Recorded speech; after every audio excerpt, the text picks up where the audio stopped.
The sun had not yet risen, but the air already tasted of dust and blood. 12 hours, that was the crucible. No food, no rest, no mercy. Only the relentless rhythm of iron against iron, of boots crushing gravel, of men screaming, not in pain, but in fury, in hunger for survival. This was not war. This was preparation for war. A ritual of torment that forged Rome's deadliest weapon, not the gladius, not the scutum, but the legionary himself. For over 5 centuries, the Roman war machine dominated continents. Yet behind every victory carved into stone, every enemy crushed beneath the Aquila's shadow, stood men tempered by one of the most brutal military training regimens in human history. 12 hours each day, under the scorching sun of the Italian hills or the frozen breath of northern winds. Rain, sleet, wounds, it didn't matter, because to falter in training meant death in war, and death was not just personal, it was dishonor to Rome. Rome did not begin as an empire of polished marble. It was born in blood and survival, carved out by men who understood that empires aren't inherited, they're built. And so, under the reforms of Gaius Marius in 107 BCE, Rome redefined its military doctrine. No longer would its armies be a collection of farmers turned part-time fighters. The Marian reforms gave birth to a new breed of professional soldier, career killers owned by the state, baptized in training long before they ever saw battle. The Roman legionnaire became a symbol, not of power, but of relentless endurance. Rome's generals, from Caesar to Trajan, demanded more than skill. They demanded unyielding discipline. Their soldiers were to become tools of divine precision, capable of executing orders without hesitation, without fatigue, without thought. To become this, the training had to be not just hard, but inhuman. And so it began. 12 hours of torment, repeated day after day, until body and will were indistinguishable from forged steel. A single day in the life of a Roman recruit, known as a tiro, was a descent into physical and psychological warfare. The training grounds, or campus martius, were not fields of learning. They were fields of elimination. Before the sun's rays breached the hills, legionaries were awakened by a horn's call. There was no breakfast, no water breaks, just formation drills. Hours of locking shields, stabbing forward, stepping in rhythm, and repeating again, again, again. But this was merely the beginning. Next came the weighted drills. Every man was issued a wooden sword and shield, twice as heavy as the real ones. The logic was brutal and simple. Train heavier than you fight. Gladius thrusts were practiced into pilus-stuffed dummies, hour upon hour, their arms growing numb, shoulders ablaze, backs breaking under the sheer repetition. To stop was treason. To complain was cowardice. Then came the marches. Each man was required to march 30 kilometers, 18 miles, in full kit, armor, shield, rations, scabbard, water flask, and the infamous sarcina, a pack with stakes for fort construction, cooking gear, and a shovel. Over 45 pounds in total. But this was no gentle walk through hills. The pace was set by centurions. Quick march, 5 miles per hour. If you lagged, you were beaten. If you fell, you were left behind to crawl. This wasn't just physical training. It was a test of mental fracture. And it wasn't over. Digging trenches and building a fortified camp followed every night, even in training. Rome's legions built their own fortresses from scratch at day's end. Palisades, ditches, tents, watchtowers, all assembled after a full day's march. Why? Because war did not end at sunset, and neither did Rome.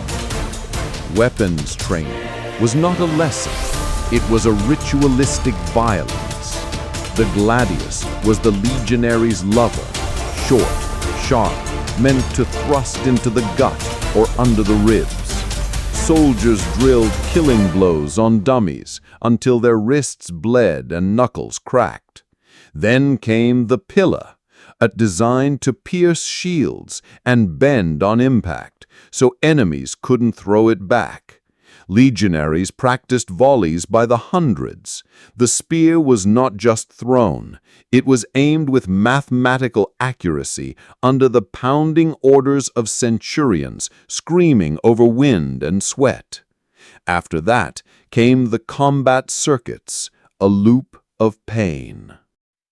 Burpee jumps in armor, shuttle runs with shield and gladius, crawling under logs and through pits, mock duels with wooden swords, shield wall pressure drills where men were crushed together to mimic battle claustrophobia.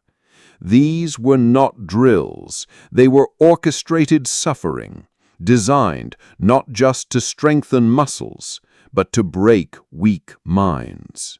Because in Rome, a broken man at home could be healed. But a broken man on the battlefield meant defeat, and Rome did not lose. If any man faltered, the punishments were swift and cruel. Lateness, 10 lashes. Disobedience, 20. Cowardice in mock combat, public flogging, or exile from the camp. And if a unit failed collectively, the dreaded decimation could be invoked. 1 in every 10 men executed by their comrades. A punishment so feared it forged iron loyalty and obedience through shared terror. It is here, in the blood-soaked sand of the training ground, that Rome's true victories were earned before a single enemy was even met. Imagine the thoughts of Lucius, a 19-year-old recruit from the outskirts of Hispania, his palms blistered, his legs shaking, but his eyes unbroken.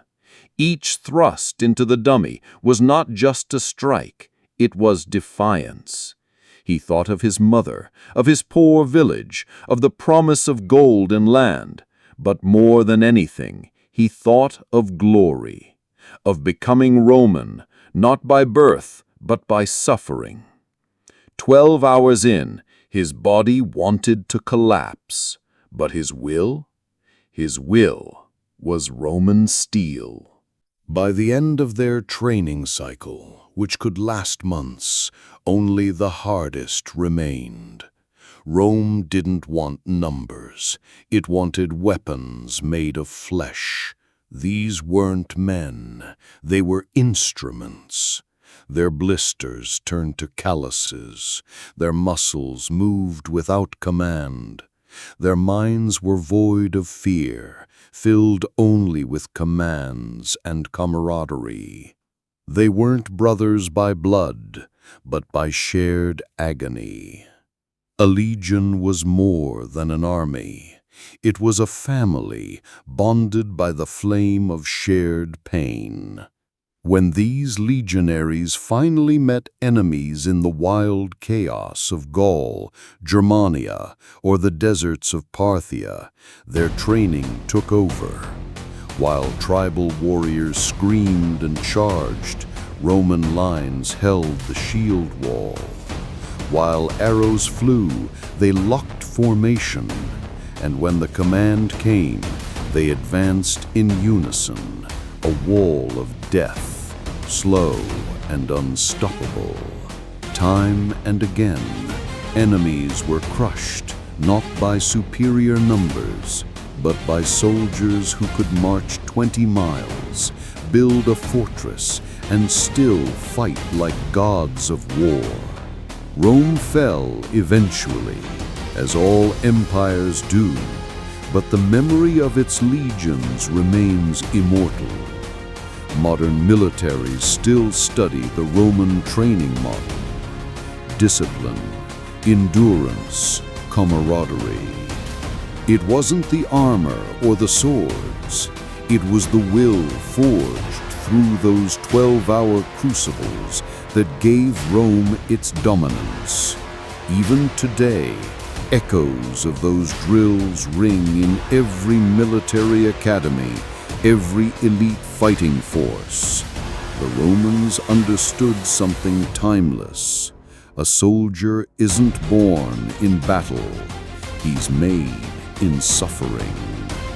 So the next time you see a statue of a Roman legionary, weathered and proud, remember this: he was not carved by artists, he was carved by pain, by gravel-torn boots, by hunger, by the weight of sword and shield and 12 unrelenting hours under the Roman sun. And through that fire he did not burn, he became Rome. If this journey into Rome's brutal legacy gripped you, subscribe for more untold battles, fearless soldiers, and the rise and fall of empires. Join the Legion. The next story awaits.